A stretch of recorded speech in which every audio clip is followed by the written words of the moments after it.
Kamar 309. Nafsu dari dunia lain.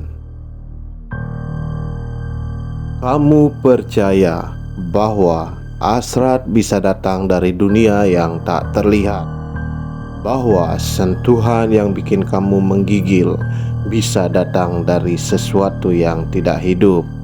Ini cerita tentang kamar 309.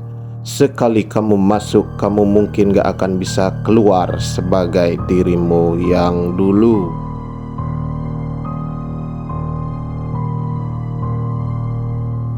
Rani, wanita 28 tahun, pekerja keras, baru saja tiba dari perjalanan panjang.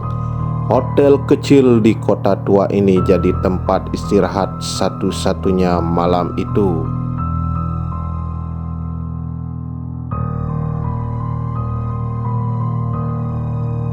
Kamar itu dingin, bahkan seperti AC dinyalakan.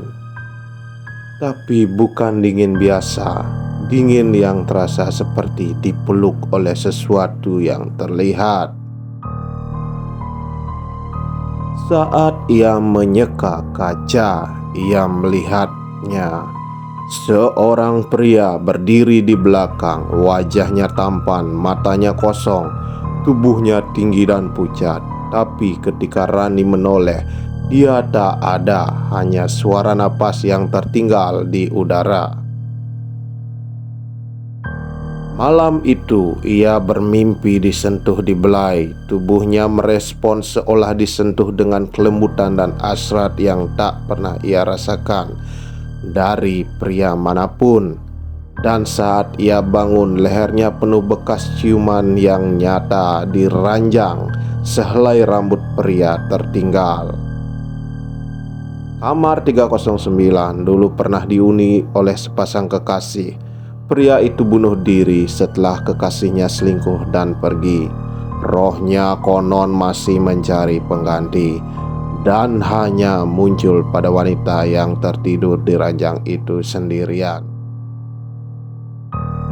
Malam itu, roh pria itu muncul lagi. Kali ini lebih nyata, lebih intens, lebih memaksa.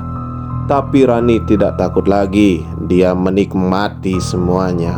Tubuh dan jiwanya perlahan diserap. Cermin kecil di tangannya pecah.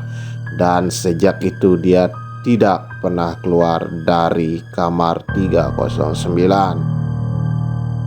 Kalau kamu wanita dan suatu hari kamu kebetulan dapat kamar 309, tanya dirimu sendiri.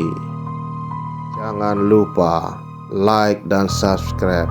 Nantikan cerita berikutnya.